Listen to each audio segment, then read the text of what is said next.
My name is Pedro Sorrentino. I'm 24 years old. I'm from Brazil, from Sao Paulo, and I moved here about 3.5 years ago.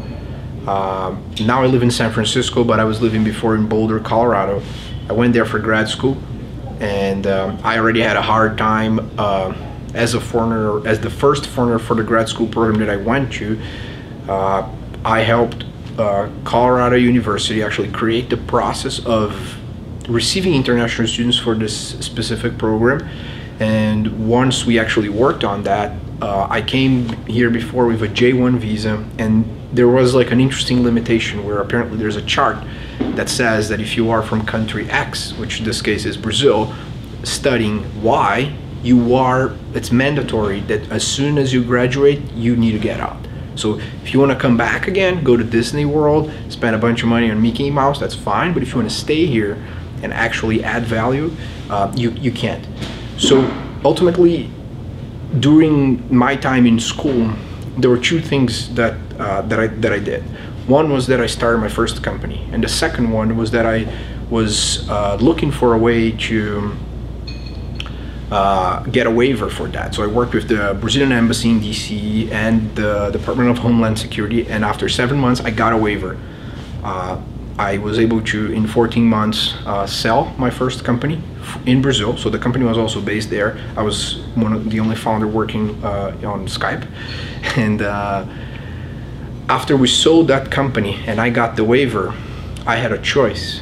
And I had a choice to either go back to Brazil and work for this e-commerce conglomerate that actually had purchased our company, or stay.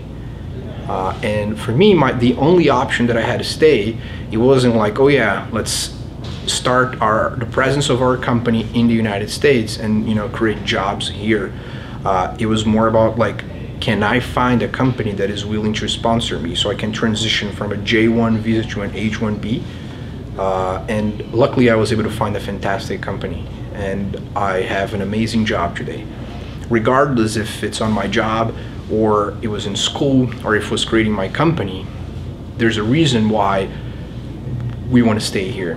So I think that, like, being from Brazil, like taking a soccer metaphor, using a soccer metaphor is just, think about it like every single soccer player that is a fantastic player, they go play in the Italian league, in the Spanish league, regardless of where they're from. They could be from Africa, they could be from South America, but they all go to the same place.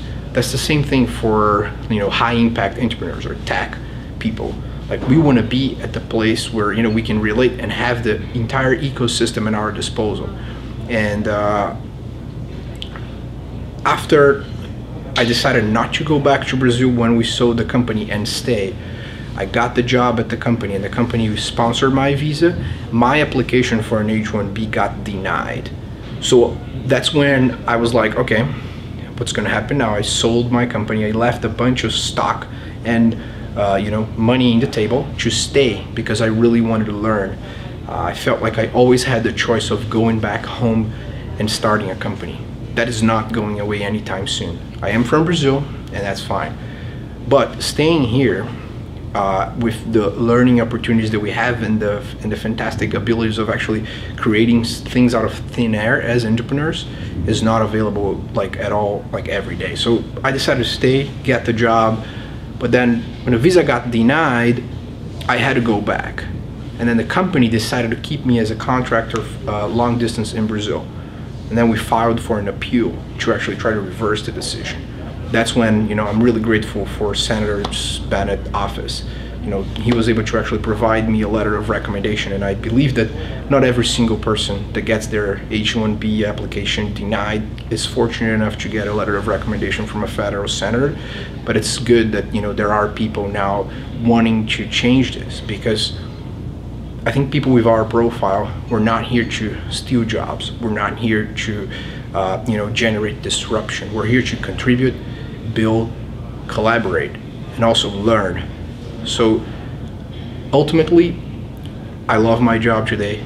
I do not intend to leave where I am right now, at least not for the next couple of years. But eventually I will start another company. And I hope that I'm fortunate enough to have the freedom to start it here.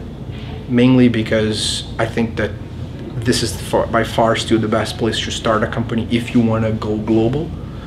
And also, I don't mind paying all my taxes for the rest of my life in America. I do not mind creating jobs for qualified people, regardless of where they're from. If they're Americans, great. If they're foreigners, great. That is really irrelevant. So it's really nice to see that, you know, we're starting to have a bipartisan discussion about this. We're still really far away from where we should be. At least I believe that. I wish that my country was fortunate enough to have all the smart people from all over the world wanting to stay and come here and generate value locally. That is really important and really unique.